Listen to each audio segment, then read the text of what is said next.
It's nice to have you once again on Kukuruku Agro Concepts.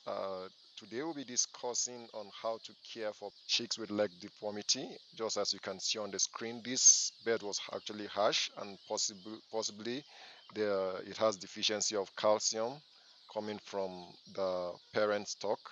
Possibly the parents actually had deficiency of calcium and it actually has resulted to this, just as you can see on the other birds again, is a possible reason.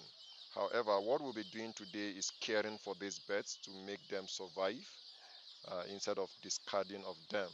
So we'll be taking you through a process of tying their legs, and what we'll be doing at the moment is just to make sure that the birds survive. When tying this leg, because we want the bird to survive, we advise that it's not too stiff so that there is no injury created when the leg is developing.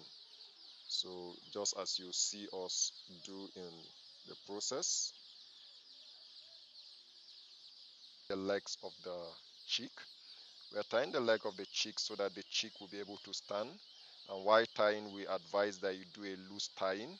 When you are tying it, don't tie it too fast to the leg because these birds will actually be growing. And we don't intend that when it grows, because if you tie it too tight, the rope will enter its leg while the legs are growing. So that's not our intention. So you do a very loose tying. You avoid, instead of solving an issue, creating more issues for the bird. You can see right now that the bird is able to stand, and that's the intention. And this bird standing like this can survive for the next 2 weeks.